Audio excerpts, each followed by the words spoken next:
All right, this is the diagram for a vertical curve. You have it in your sheets already, so just go ahead and pull that out, page 154. I'm just going to show you a couple of things, some of the important things on this sheet. Number one, this is the actual curve. These two things here, this is just a tangent. It doesn't exist. It's out in space. However, they do meet up at the point of vertical intersection. This is the beginning of the curve. This is the end of the curve. The whole reason for doing anything on vertical curves is to find out the elevation at specific points all along the actual curve that exists. I can find my elevation anywhere x distance away from the very beginning of the curve. I can find my elevation this distance away. I can find my elevation this x distance away on the curve. I can even find my elevation this far away from the curve. Doesn't matter. X equals the distance from the very beginning of PVC. So what's happening here is that X that I just showed you is used in a couple of equations.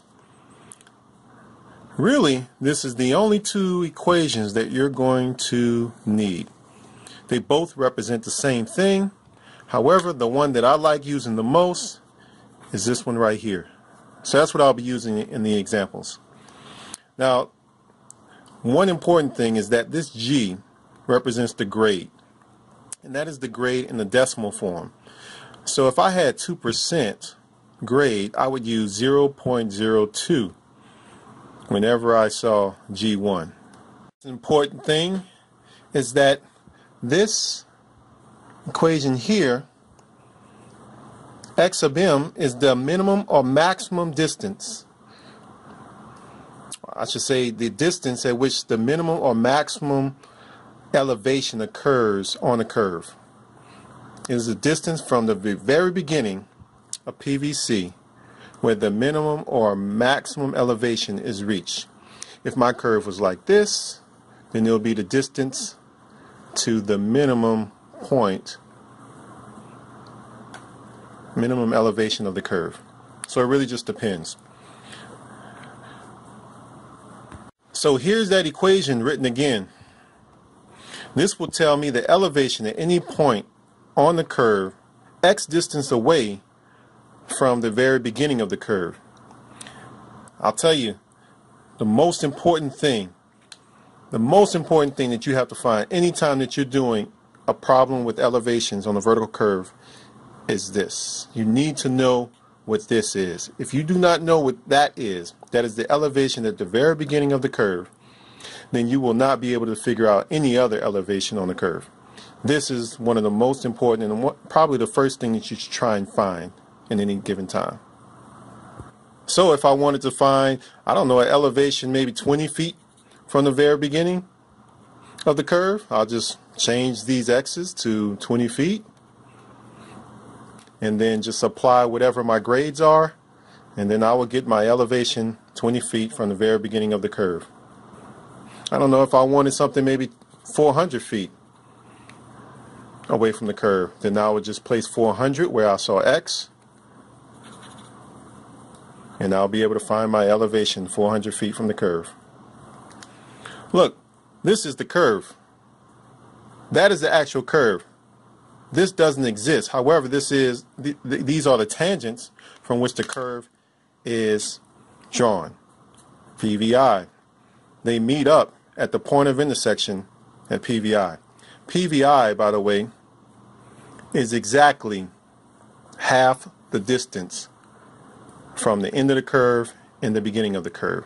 So that means that this is L over 2 and this is L over 2. Very important points. The entire distance from here to here is your length. Alright, given in this example is your length of your vertical curve. Remember, it's along the straight horizontal side view section.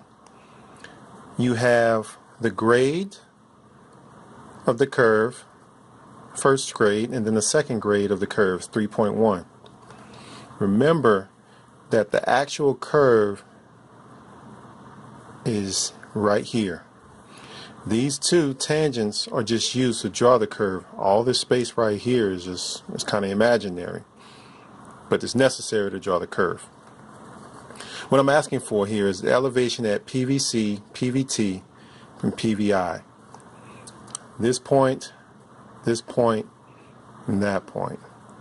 And I'm also asking for the elevation at the lowest point on the curve, and I've exaggerated so that you can see that the lowest point doesn't always happen right in the middle. Sometimes it happens before, sometimes it happens after the middle.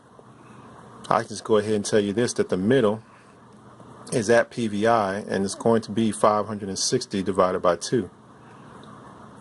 This side is also going to be 560 divided by 2. So this is a little bit different than horizontal curves. And then I'm also asking here for the elevation at 72 plus 00, that station. So what's important for you is that you know that the elevation is 100 feet at PVI, so at that imaginary area is 100 feet, and the station at PVI is also 70 plus 80, and I want the elevation at this station.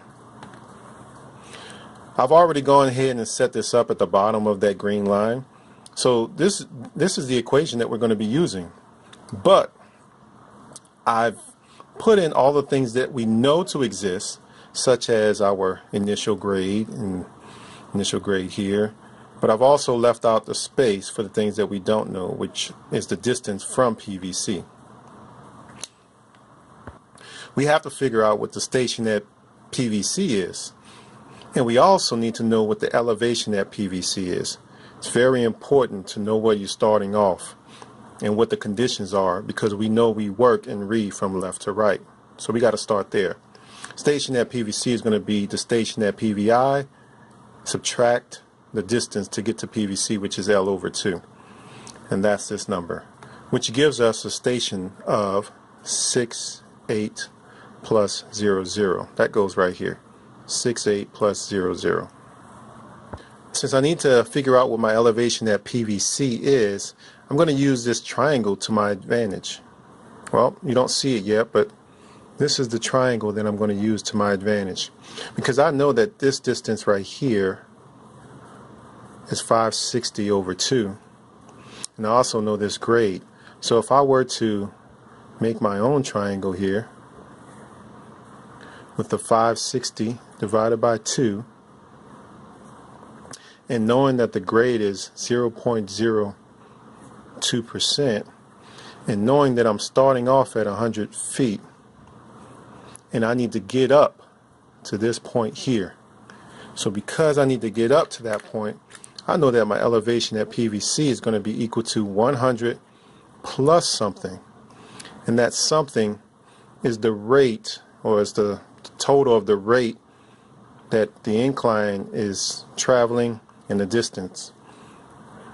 So we can represent that as 560 over 2 times 0.02, and that will give me the elevation at PVC, which is equal to 105.6 feet, and that's what I'm putting in here. And if you remember, that is the most important piece, so now I can get started with everything. Well, we got this elevation. This was given to us. We can figure out what that elevation is too. See, I'll just take that little triangle and I'll just move it out a little bit. I know that that's 560. I know that that is still 100 feet, and I know I'm going up again to get to PVT. So I just apply the same type of process here to find the elevation at PVT, which is going to be equal to 100 plus, ran out of, let's see, 100 plus 560 over 2, that's over 2, times the rate, and this time the rate is going to be a little bit different. It's going to be 0.031. Kind of ran out of space there, so let me just kind of write it down here. So the elevation at PVT up here is equal to 100 plus 560 over 2 times 0.031. That gets me from here up to here. Next, let's try and figure out what the elevation at 72 plus 00 is. Let's go there.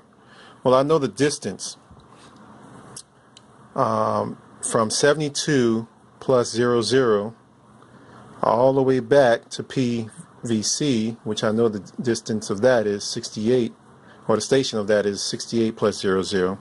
So the difference between those two, that's about 400 feet. So I want to know what the elevation is 400 feet from the very beginning of the curve, which is PVC. That means I can place 400 here, and also everywhere else the X is for that equation. And if I calculate this whole thing out, I end up getting an elevation 400 feet from PVC is equal to 104.9 feet. Last thing we're asking for is the elevation at the lowest point on the curve. Not PVI. PVI doesn't exist. Remember, it's out there, and the curve is right here. This is out here in space. So the lowest point on the curve is going to be a little bit higher than PVI. As a matter of fact, if I'm just guessing based off of what I see, I'm going to guess it's somewhere around here. Of course, I exaggerated these so I could guesstimate that. To figure out what the lowest, where the lowest point on the curve is and how far away from PVC that occurs, you need to use this equation. Alright, this equation. And that equation will give you the X that you need to plug in here, here, and here, and you'll be able to get that answer. Okay, I have the X of M equation, which is the minimum or maximum distance, or that's the distance from the beginning of the curve where the minimum or the maximum elevation is on the curve. So I just plugged these in. I ended up getting 219.6 feet, and I just need to plug that in here. One important thing before I do that, please make sure that you keep the signs on here. You see, this is a 0.031 minus a negative 0.02. When you looked at this sheet here, it shows you, it says G2 minus G1, but if G1 happens to be minus, then you also have to include that minus. When you don't do that, it ends up giving you a wrong value. So don't make that mistake. So I'm going to go ahead and put, I want to know what the elevation is, 219.6 feet away, because that is the lowest point on the curve, because my curve happens to be going concave down here. So I already know that this is 105.6, 219.6 here, 219.6, and end up getting an answer equal to 103.4 feet. And that's it. Let me check my answers. One way to check it, you know for a fact that this number is not going to be lower than 100 feet. 100 feet's down here, and your roadway's up here. So you can always check your answer that way. Is it lower or higher than PVI? Another way that you can check your answer is that you know your lowest point on the curve, just based on looking at it. You know the lowest point on the curve elevation is not going to be higher than this elevation up here. And we found that the elevation up here at PVT was going to be equal to 108.68 feet. So if it's higher than that, if you calculated something higher than that on this curve, and you know the curve is down, and you have an idea what it's supposed to look like, then you messed up somewhere. So good way to check all of your answers.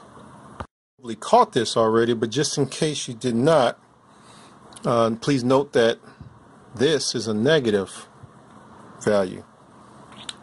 Alright, because it was going downhill or downgrade, so that means it's a negative value. So this actually turns this into a minus sign here, which ultimately allows us to arrive at this answer. So let me show you what's really happening here. You see this entire piece to this equation is the same thing as this, which is also the same thing as this y. And this is the y offset right here. So what's happening is the equation is just simple physics. It's using the tangent there, the front tangent, and correcting to bring you back down to the location that you desire, which is right on the road, using that front tangent. So that's why you have to make sure that you keep your signs correct, because ultimately if this is a vertical curve that's going up and then coming back down, this sign is going to turn to a minus sign, and if the reverse is true, then it'll stay plus.